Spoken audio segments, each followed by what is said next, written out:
sandinistas, que a pesar de que se está reconociendo que hay una desmovilización real, porque las FARC como ya no existen como tal, entonces sí hay que darle esa preeminencia de importancia de que el acuerdo de paz va por buen camino y que tenemos que apoyarla, que tenemos que seguir impulsando y que todos estos foros nos sirvan precisamente para determinar la construcción de una paz estable y duradera, donde las víctimas puedan tener las reivindicaciones morales y efectivas que requieren como tal.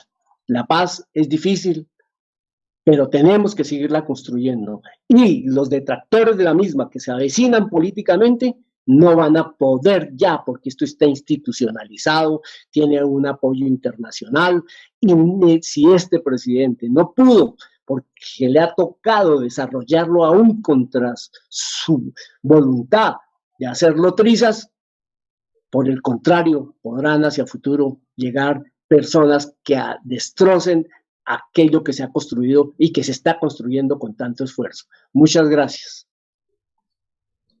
Doctor Jair Gabriel Fonseca, muchísimas gracias por el importante recorrido histórico sobre las heridas de la guerra en Colombia. Nos recuerda la guerra como quimera de la promesa final, que es una paz duradera, exige a quien bien la quiera la muerte del enemigo, a legitimar la muerte en donde queda la vida.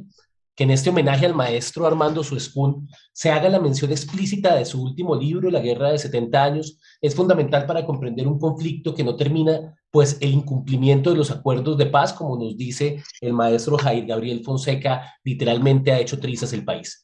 Doctor Fonseca, muchísimas gracias. En marzo marzo del 2021, termina de escribir su obra y lo único que dice, lo que dice para rematar su obra es: el acuerdo de paz ha salvado miles de vidas, ha reconocido a millares de víctimas de todos los bandos, ya ha establecido procedimientos para lograr su reparación.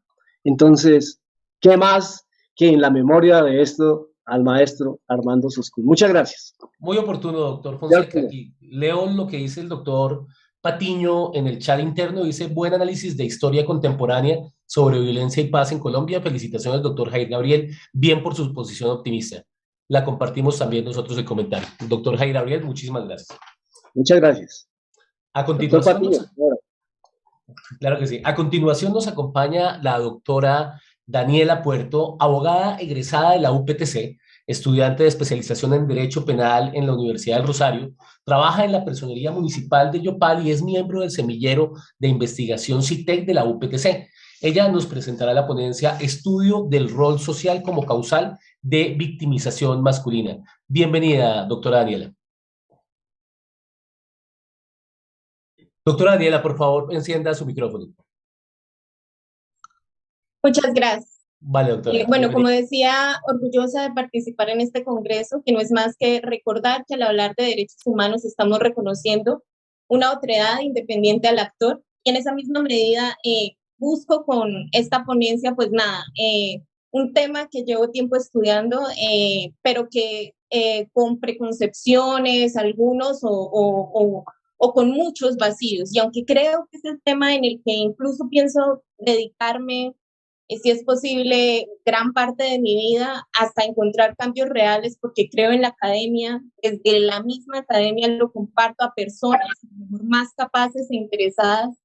Si las hay, es importante revisar la bibliografía. Aquí al terminar compartiré, porque pues hay muchas cosas que se escapan con este espacio tan cortico, y porque pues realmente hay gente esa metida en este cuento de la masculinidad y del reconocimiento de sus derechos.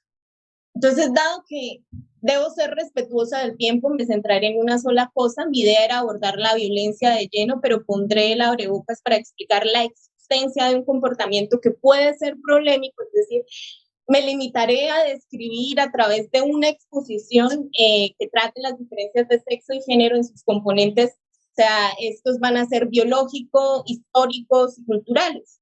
Esto para medianamente abrir paso, y me perdonan en el ámbito de la violencia, pero lo que de entrada quiero demostrar son simplemente esas diferencias que aún todavía se pasan por alto.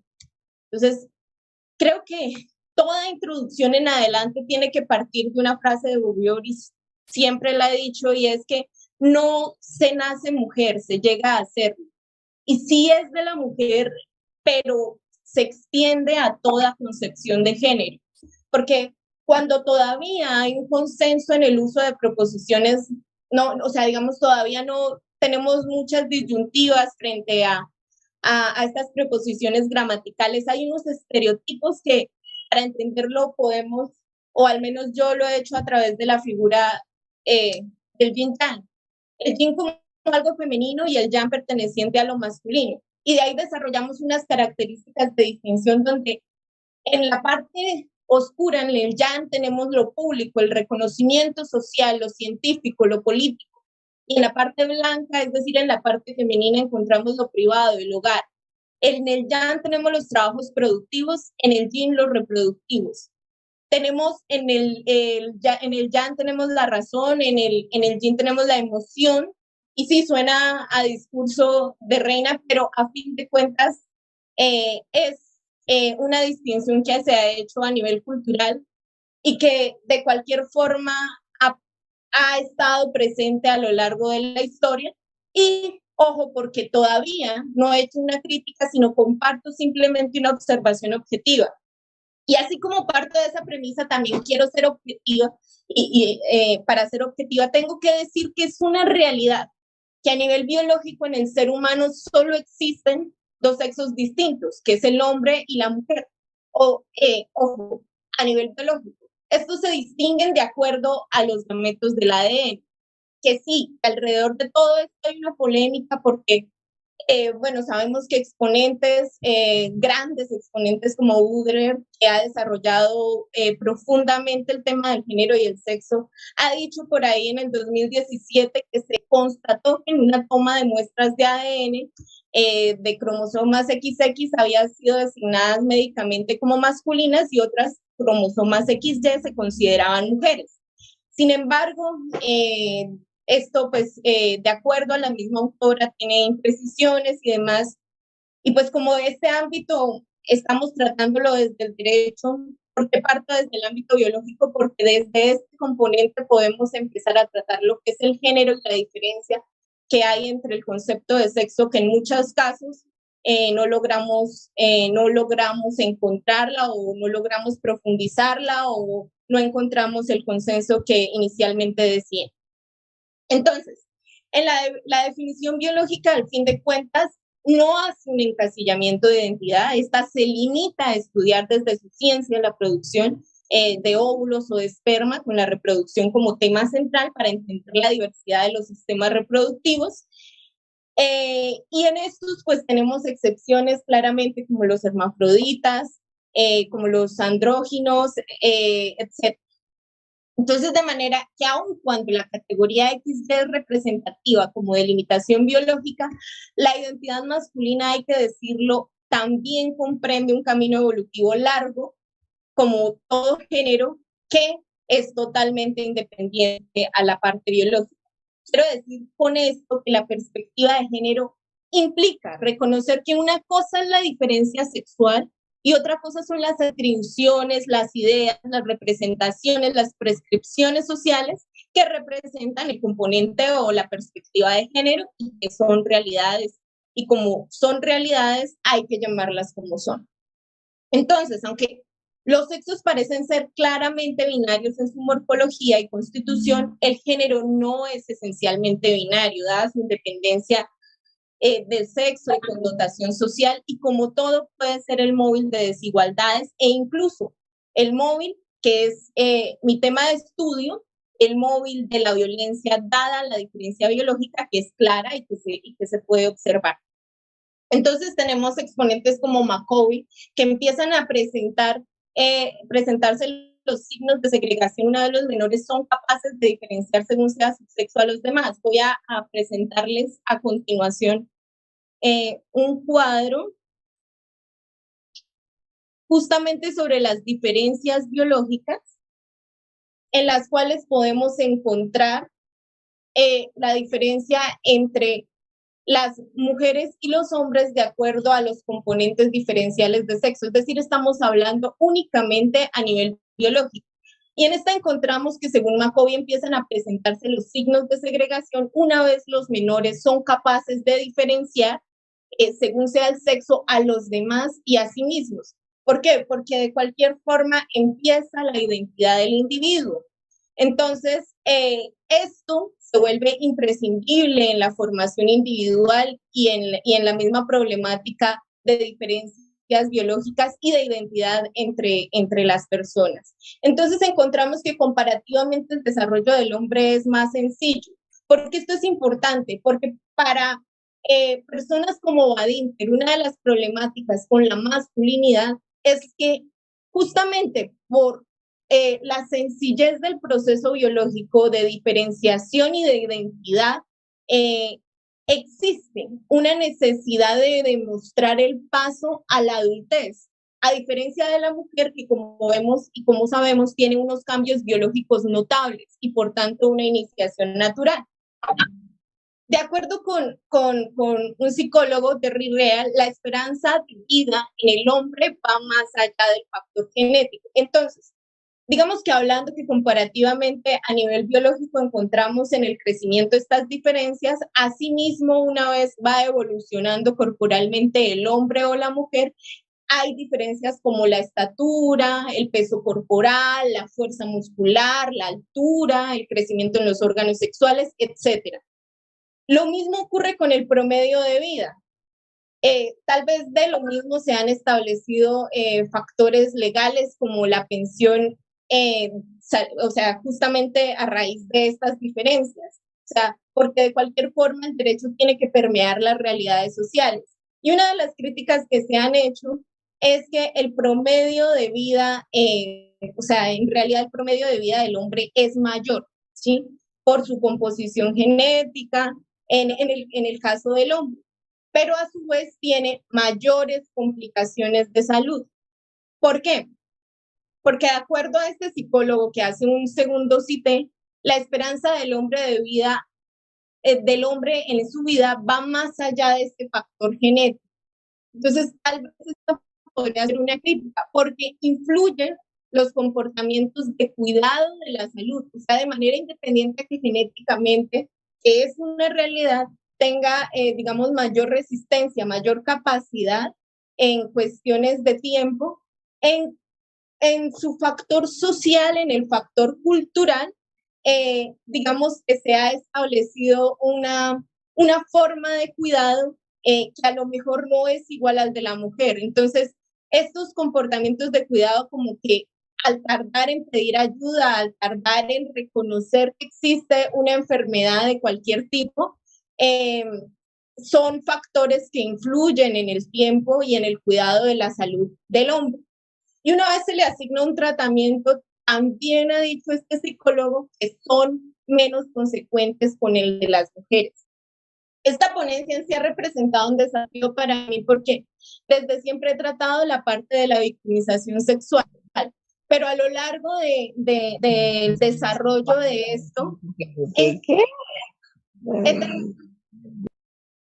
he terminado por encontrar a lo largo del desarrollo que no, esta victimización no solamente se da a nivel sexual, esta victimización se extiende. Y ahorita que estamos hablando de derechos humanos, me parece importante hablarlo no solamente como una realidad, para exponer una realidad, sino además por lo que se puede desarrollar alrededor de esto y alrededor de su protección misma. Entonces, aunque las diferencias anatómicas, como vimos, son evidentes entre la mujer y el hombre, no son determinantes estos factores biológicos, bueno, como veíamos a la hora de una jerarquización de sexos o a la hora de determinar unos roles de manera independiente a la fuerza física o a estos factores que hace un momento les habíamos estudiado. Entonces, dentro de estos mismos factores encontramos las glándulas, bueno, el desarrollo sexual en ambas partes, y alrededor de esto también hay una connotación, y es que la asociación existido una asociación de la testosterona como el argumento justificante en la diferenciación de sexos en cuanto al componente de violencia, es decir, que los hombres son más propensos a la violencia por este nivel de testosterona y demás, partiendo entonces de la comparación directa, pues, con las conductas entre los animales y la identificación de los niveles altos de determinados grupos vinculados al crimen. Digamos, dentro de ese estudio se ha encontrado en trabajos serios que estos niveles de testosterona están relacionados con la forma en que los individuos en un grupo determinado ejercen la dominación dentro del mismo y no es subyacente a la violencia. Es decir, en el caso de las prisiones sí encontramos el factor violencia porque es la forma de dominar.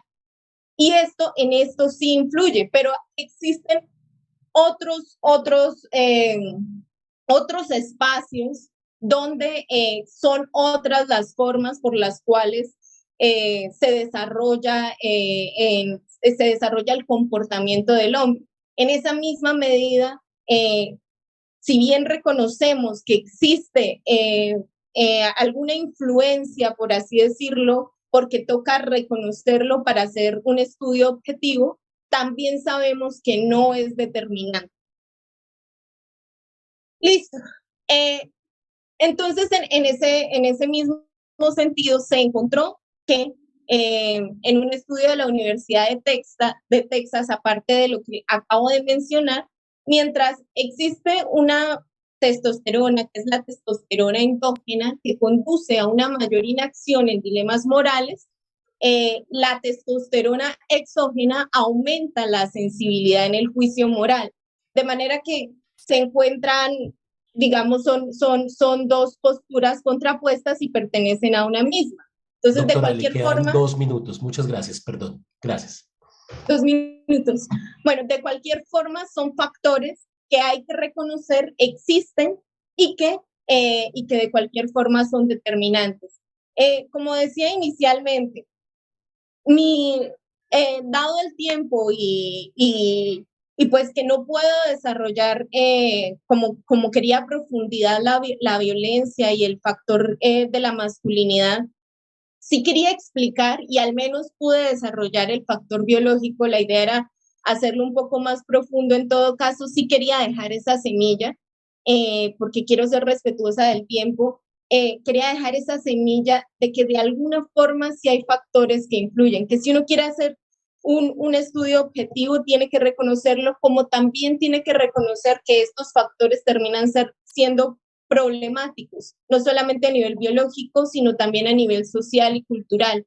Y de cualquier forma, para un reconocimiento de derechos hay que entender las realidades y hay que estudiarlas a profundidad de manera independiente a que resulten incómodas o no.